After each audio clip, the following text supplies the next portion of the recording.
결혼을 준비하던 그 당시 저는 너무 바빴습니다. 회사에서는 연말 정산 마감으로 정신이 없었고 주말마다 웨딩홀 답사에 신혼집 공사, 사진 촬영에 혼수 준비까지 정말 쉴 틈이 없었어요. 그래서 축가 섭외 같은 건 아내가 알아서 하기로 했습니다. 아내는 밝은 성격이고 주변에 친구도 많아서 괜찮을 거라 생각했어요. 오빠, 내가 진짜 감동적인 축가 부탁해도 돼? 당연하지, 누구한테 맡길 건데? 우리 대학 때 선배인데 노래 진짜 잘해. 교회에서 찬양팀도 오래 했고 음원도 낸 적 있어. 그 말만 듣고 저는 고개를 끄덕였습니다. 아내가 그렇게까지 말하는 사람이라면 분명 실력 있는 사람일 거라 생각했거든요. 그 당시엔 별로 깊게 생각하지 않았습니다.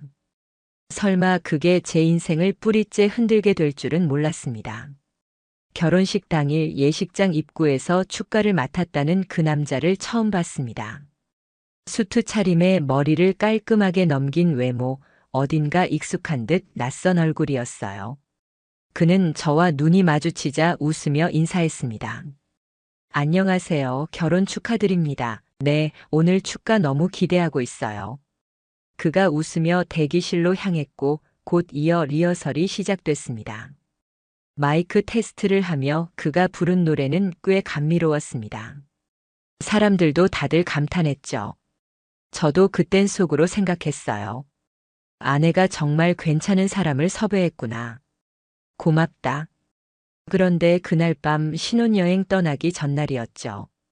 아내는 축가를 다시 들어본다며 핸드폰을 들고 침대에 누워 있었고 이어폰 한쪽만 꽂고 희죽희죽 웃더라고요.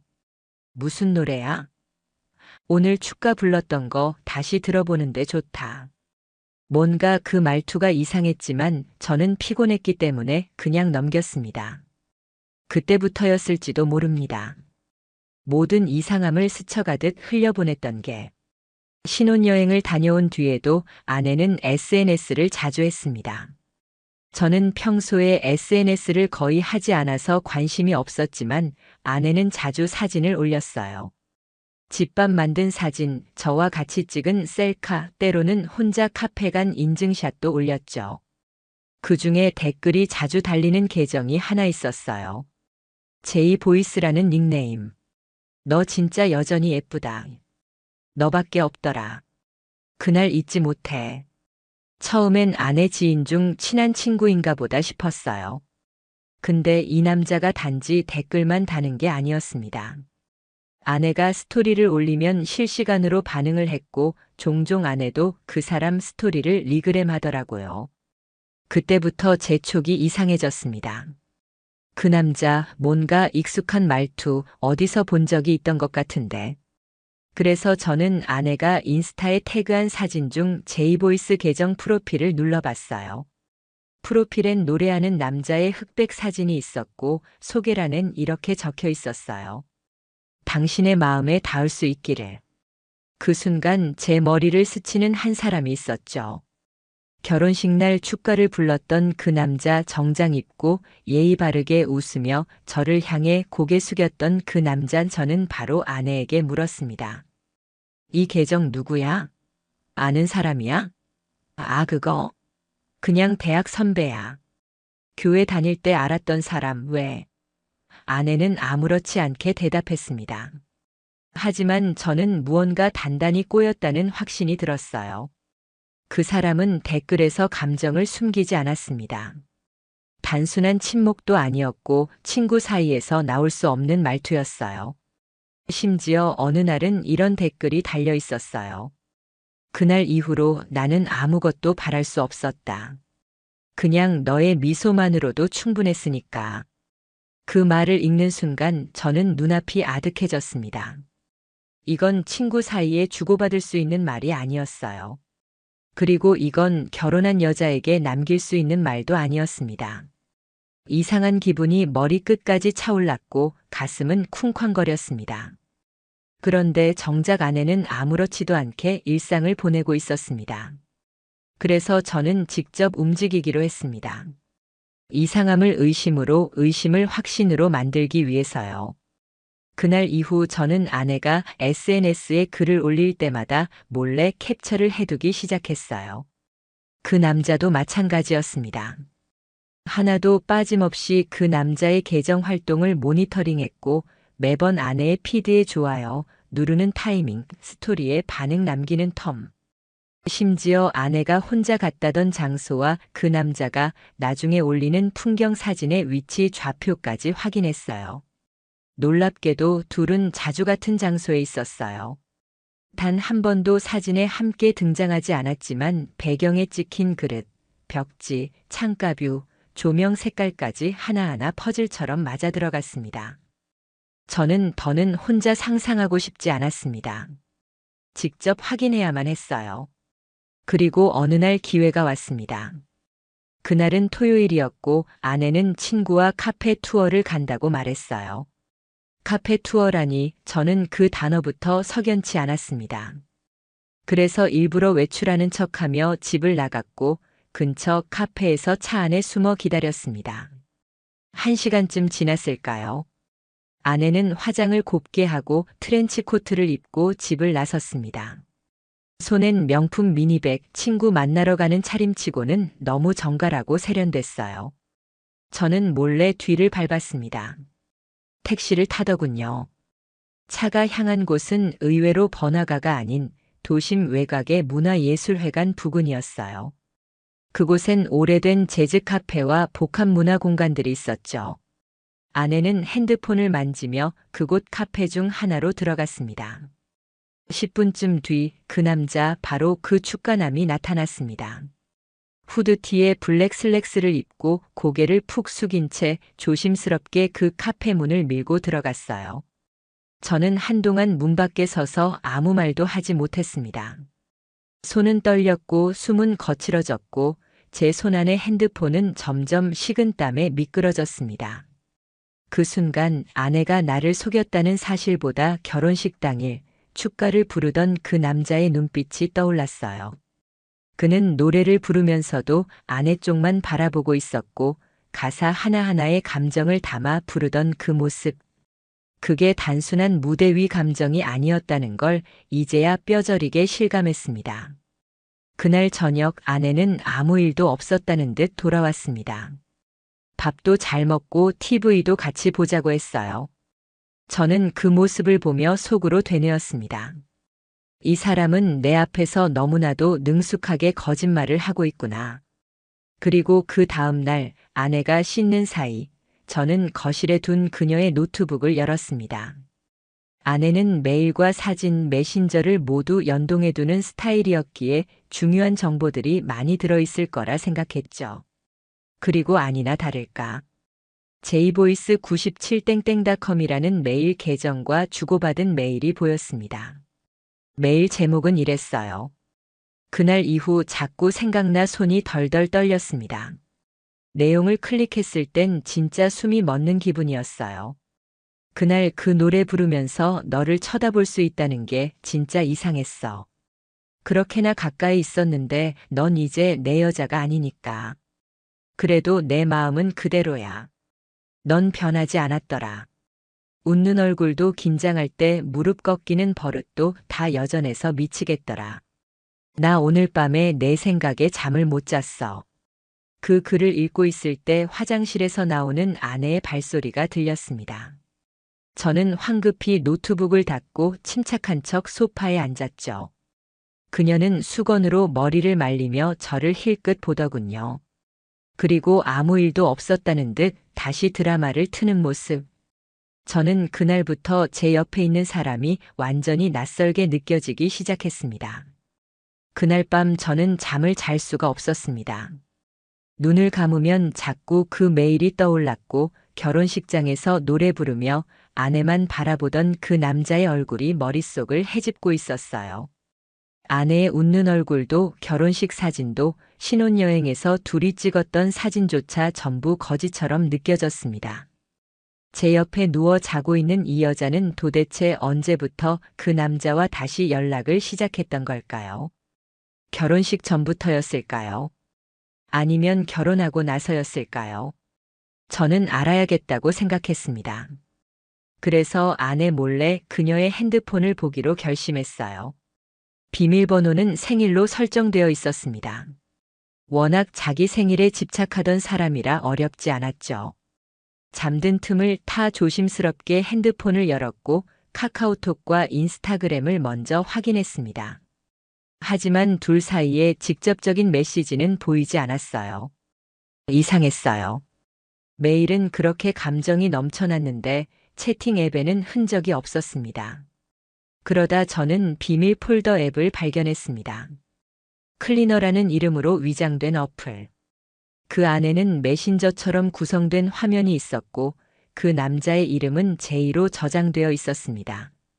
스크롤을 내리자 둘의 대화가 수십 개 나왔습니다. 오늘 카페 너무 좋았지? 내가 앉았던 자리 아직 향기가 남은 것 같아. 남편이 의심 안 해? 우리 조심하자. 하지만 가끔은 다 들켜도 괜찮겠다 싶어. 너무 보고 싶다. 너랑 같이 있으면 내가 진짜 살아있는 사람 같아. 숨이 턱 막혔습니다. 저는 거기서 핸드폰을 꺼버렸고 한참 동안 멍하니 서 있었어요. 이게 현실이라는 게 믿기지 않았습니다. 이제는 의심이 아니라 확신이었어요. 그 둘은 분명히 결혼 이후에도 만남을 계속했고 심지어 그 남자는 아내를 여전히 자기 사람처럼 생각하고 있었어요. 결혼식은 도대체 뭐였을까요? 그 남자에게 축가는 이별이 아니라 다시 시작하는 사랑의 서곡이었던 걸까요? 이제 남은 건 증거를 모으는 일이었습니다. 단순한 감정이 아니라 현실적인 대응이 필요했습니다. 저는 다시 노트북을 열고 아내와 그 남자의 SNS 사진들 위치 기록, 이메일, 비밀 앱, 대화 화면 등 모든 걸 스크린샷으로 정리했습니다. 그리고 주변의 법률 상담을 받을 수 있는 지인을 통해 조언을 얻었습니다. 단순한 감정 문제 아닙니다. 이건 명백한 혼인 파탄 사유입니다. 상간자 소송도 가능합니다. 증거만 확실하다면 승소율 높아요. 그 말을 듣고 나니 이게 단순히 저 혼자 감정적으로 무너지는 일이 아니라는 걸 실감했습니다. 법적으로도 도덕적으로도 그들의 행동은 정당화될 수 없는 거였어요. 그리고 저는 마지막 확인을 위해 그 남자의 직장을 찾았습니다. 그는 프리랜서 보컬 트레이너로 강남에 있는 모 실용음악 학원에서 일하고 있었어요. 저는 신분을 숨긴 채 상담을 가장하고 수강 문의를 했고 상담을 맡은 사람이 바로 그 남자였죠. 저를 보자 그는 잠깐 멈칫했어요. 저를 기억하고 있다는 표정이었습니다. 결혼식장에서 단 한 번 본 얼굴인데 이 남자는 저를 정확히 알아보더군요. 저는 일부러 아무렇지 않게 웃었습니다. 축가 부르신 적 있으시죠? 어디서 뵌 것 같아서요. 그는 순간 당황한 듯 했지만 곧 미소를 지으며 말했습니다. 아, 예, 맞아요. 가끔 부탁받고 하기도 해요. 그 목소리를 듣는 순간 그가 아내에게 보냈던 메일이 귀에 쿵쿵 울리는 것 같았습니다. 내가 앉았던 자리 아직 향기가 남은 것 같아.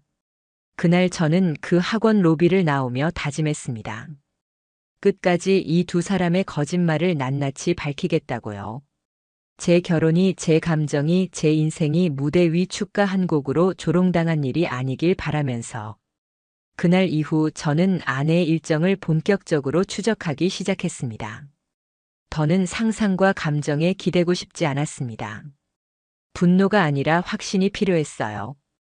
결혼 생활을 지켜내기 위한 것이 아니었습니다. 이 결혼이 어디서부터 잘못됐는지를 밝혀내기 위한 싸움이었어요. 아내는 늘 그랬듯 일상적인 척 행동했어요. 회사 출근, 친구 모임, 딸기 카페, 플리마켓, SNS에는 여전히 평온한 사진이 올라왔고 사진 아래엔 늘 그 남자의 댓글이 빠지지 않았습니다. 그 남자는 말투를 바꾸기 시작했어요.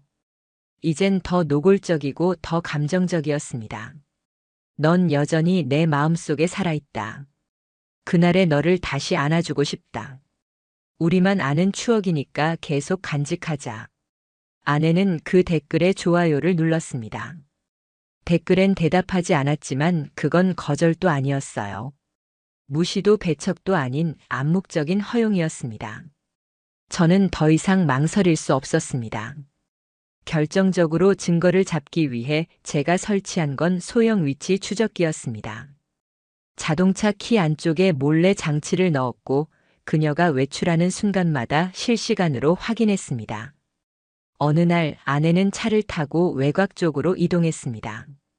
복잡한 시내와는 거리가 먼 조용한 주택가 근처에 위치한 곳이었습니다. 그 근처에는 작은 게스트 하우스들이 몇 군데 있었어요. 실제로 그녀의 차는 그중 하나 앞에 멈췄습니다. 사진을 찍었고 도착 시간을 기록했고 나오는 시간까지 기다렸습니다. 그 남자 역시 10분 뒤 그 게스트 하우스로 들어갔습니다. 같은 방향, 같은 문, 더 이상의 해석이 필요 없었습니다. 나중에 확보한 주차장 CCTV에는 그 남자가 먼저 들어간 뒤 아내가 조심스럽게 뒤따라가는 장면이 찍혀 있었습니다. 몸을 잔뜩 웅크린 채 고개를 숙이고 누가 볼까 두려워하는 그 표정이 오히려 모든 걸 말해줬습니다. 그날 밤 저는 혼자 집에 앉아 있었습니다. 노트북을 켜고 지금까지 모은 자료들을 폴더별로 정리했어요. 사진, 메일, SNS 캡처, 위치 기록, CCTV 그리고 핸드폰 복제 프로그램으로 확보한 대화 내역까지. 이제 저는 단 하나의 결정만 남겨두고 있었습니다. 끝을 어떻게 낼 것인가, 이혼을 할 것인가 아니면 상간자 소송까지 진행할 것인가, 그게 남은 유일한 고민이었어요. 그때였습니다. 노트북 화면 속 아내의 인스타그램이 반짝이며 새로운 게시물이 올라왔습니다. 사진은 평범한 카페 한쪽 커피잔 2개, 초점은 커피에 맞춰져 있었지만 창가 유리에 비친 두 사람의 실루엣이 보였습니다. 아내의 얼굴, 그리고 그 남자의 얼굴. 둘 다 마스크를 끼고 있었지만 모습은 분명했습니다. 그들은 함께 사진을 찍고 그걸 숨기듯 슬쩍 올린 겁니다. 숨기려 했지만 이미 들켜 있었어요. 그 게시물을 보며 저는 확신했습니다. 이 사람은 제 인생을 같이 꾸릴 동반자가 아니라 평생을 기만한 배우자라는 걸요.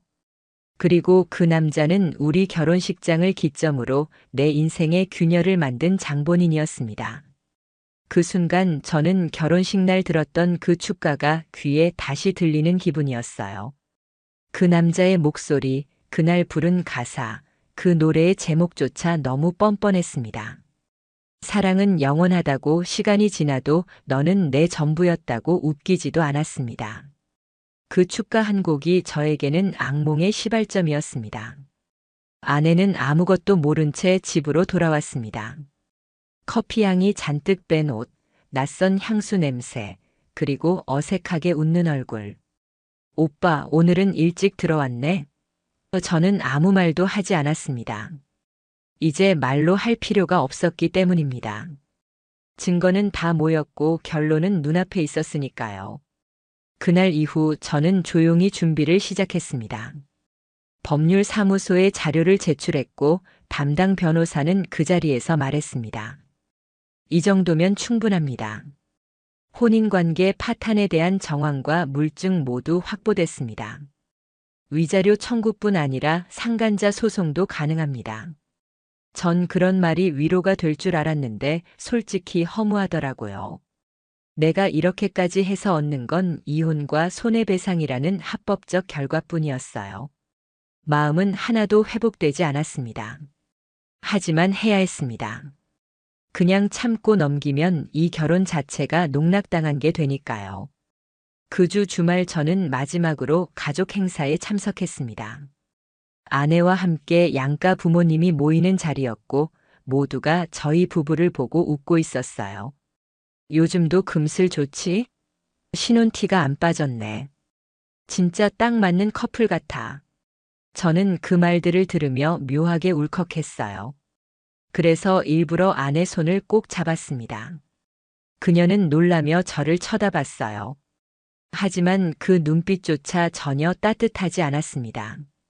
그날 저녁 저는 아내에게 말을 꺼냈습니다. 우리 얘기 좀 하자. 무슨 얘기?